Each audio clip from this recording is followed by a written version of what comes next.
Hello, I'm Alex. Welcome to the studio. I'm going to show you my favorite yukata and kimono that I've made. I'm going to tell you why they're my favorite and what makes them so great, and hopefully inspire you when you're choosing your fabrics and getting ready to make your own kimono or yukata.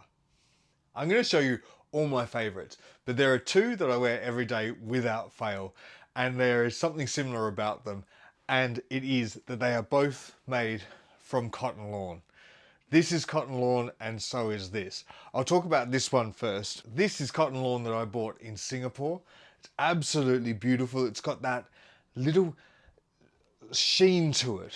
Not shiny, it's still cotton, so it's still matte, but there is a light sheen to it of cotton lawn. It's so light. It is a, can I show you? There you go. Do you see that? You see the weight of it just floating through the air like that. And it is, do you see that? You can see why this is one of my favorites. It is so lovely to wear, and I would wear it around the house like this. So I get up in the morning, put on my house clothes, a t-shirt and some trousers, and then I put this over the top and I go and make my cup of tea and start my day. These are so comfortable. They're so light and it just feels lovely to wear it. I wear this on top of clothes most of the year. In the middle of summer, I would wear it, I've made a cord for it, so I'd wear it just tied like that around in the summer. Obviously I make sure I'm covered up, but I don't want to hit the microphone too much. So I would wear it with a cord when it's really hot in summer, because this is very fine cotton and it's very breathable and very, very comfortable. But then the rest of the year I wear it on top of my clothes like this, because I love kimono and yukata and I want to wear them, I want to be in them and using them.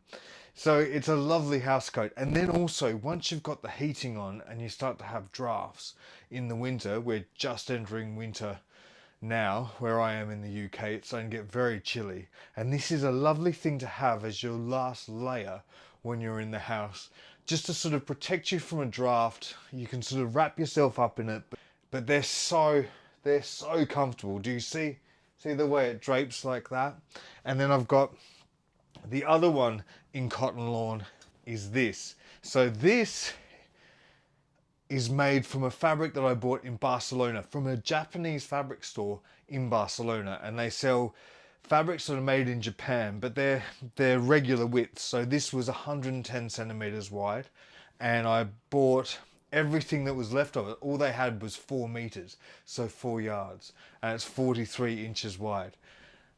And it's one of my favorite things because I love the color. I wear blue. That's all I ever wear. So it goes with that. And it's got this painterly check. So it's not an actual check.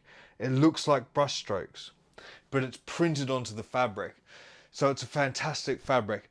It's so easy to sew. And like I said, you can tear this fabric apart. So you'll see in the course, when we make the kimono and yukata, we cut the fabric into strips to create the traditional Japanese fabric, or a facsimile of that out of regular fabric. We tear our fabric into strips, well, we cut it, and make something like this, which is what a kimono is made out of in Japan. And the great thing about cotton lawn is you can tear it. So I can make a pattern for a kimono and get started sewing in 10 minutes. I can rip up the fabric and make it in 10 minutes and then start putting it under the machine. That's why I love it as well. It's a very easy fabric to work with. Once you start sewing it, it doesn't slip because it's cotton, so it stays together. And also it's very easy to press, and it stays pressed once you've put a press in it, because again, it's cotton. So my absolute favorite thing to make a kimono out of, and definitely something you should consider, is cotton lawn. This is linen. This is a linen check. It's got the lovely long sleeves, so this is exactly what you make when you use the online course. This is the length of the sleeve you make. You can change it and make it whichever length you want, but this is what the pattern says, and this is what I show you how to sew. So this is made out of linen. This is absolutely beautiful. So I wear them every single day, no matter what. This I wear in the highest of the high summer because it's linen. Linen absorbs 20% more than, say, cotton or silk does. So it makes you feel cool when it's hot. But I'll also start to wear this when it gets really cold and we've got icy winds coming in the northern English winter. It's going to get very cold. And this is actually really good again as that top layer, but when it's really cold, because it's a little bit thicker than the cotton, and because it's linen, it breathes really well. So it's a fantastic thing to wear when you're hot and you want to cover yourself, but you don't want to sweat with the heat. So we've seen the cotton lawn and the linen. They're the ones I definitely wear all around the house every day. This next one, oh, this is quite special to me. This you'll notice it if you do the course, because I wear it for the whole course. That's because it's absolutely beautiful, and look, isn't it stunning? This is a cotton yukata made from traditional Japanese fabric. So this came in a piece of cotton like this. It's one long piece that goes on for meters and meters and yards and yards. It was 11 meters long, or 12 yards long, and 16 inches wide, 40 centimeters. This is traditional Japanese fabric from Japan, dyed with indigo, and it is cotton, and it's about the weight of the lawn. It's just a little bit heavier than the lawn fabric over there, the tiniest bit heavier. It's woven just a little bit differently because it's a different fabric altogether. It's a different loom. The loom is only that wide, so it just makes fabric sort of as wide as you. But it's absolutely amazing. And I hand sewed this, so I made this in the most traditional way I could. Traditional Japanese fabric.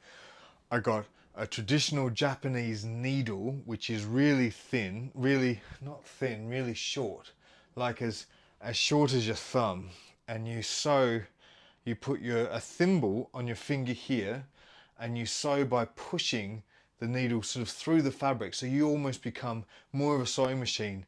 Then, say, if you think of hand sewing, you imagine that we go like this. When you're sewing with Japanese needle through Japanese fabric, you hold the fabric and move it like that, and you're pushing a needle through. It takes a lot of technique and a lot of practice, but it's so much fun. Once you get going, you're just going like this, working through the fabric. And if you ever see Japanese people sewing in the Japanese way, it's called unshin. That's the technique. It's something to behold. They work like a sewing machine. They go all the way up. They hold one end of the fabric in their toe, pull it taut, and then just run the needle through it. It's amazing. I can't do that. I don't think I'm flexible enough to hold the fabric up. I'll put it on. So you see why I wore it for the course. It's very dynamic on the screen, like this one here. It's got that blue and the white. It's absolutely beautiful. A yukata means bathing robe or showering robe. So actually what I have this for, lives in my bathroom. I have a bathtub. Every day I have a bath, and when I hop out, I put this on, and it feels amazing. I put a traditional Japanese obi belt around it that you would wear with this. Here it is. So this is what I wear around it. I folded it up into a nice little star. This is what keeps them straight. In the course of how to make a kimono and yukata, I've got a little bonus video which teaches you how to do this with all your belts so they stay nice and flat, and tells you how to fold these up so they stay beautiful as well. But this is what I wear every day. So I have a bath every day, and I wear this after the bath, and it feels amazing because this is a traditional Japanese yukata that I made. So I've got here, this is a traditional Japanese yukata that someone else made in Japan. Look at that. Oh, every time I see it, especially when I look at it on the screen, it's the most beautiful thing, especially with the red and the blue next to this. This is a traditional Japanese yukata made in Japan, and this is a traditional Japanese yukata made, hand sewn here in England by me. So I just feel fantastic when I wear it because I made it, and I still walk around and go, I can't believe I made this. It's a lovely feeling when you have something that you made that you love that much to walk around in. So I really enjoy that. This this is folded in the traditional method. I told you before about, I show you how to do this at the end of the course. There's a little bonus video with all your sashes, and it keeps them. You see that? That's the one. That's the one for the one that we made in the course. I show you how to fold them so it keeps all the sashes nice and straight. This is how you, and I also show you how to fold them up like this, so all your kimono can sit nice and flat. There's another one. There's a certain way that you fold them and they lay flat, and then when you unfold them, you don't have to press them because all the seams lie in a certain way. Absolutely fascinating. It's a great thing about the kimono. But I've digressed. I want to tell you about the actual garments. So this is one that I made in Australia. I live in Australia and the UK, so I live both sides. And this is made from a cotton plisse fabric. I'm going to bring it up. So it's cotton and it's been twisted. The yarn has been twisted. So can you see that? Yeah, you can. So it's got this stretch to it because it's crinkly. You might know it as crinkle fabric. I've heard like my mum talk about crinkle fabric and people who sew. Look at that. It's like a stretch fabric, but it's not stretch at all. It's 100% cotton. It's because the yarn's all twisted up like that, so there's a lot of movement in it. And then when it sits still, it crinkles up.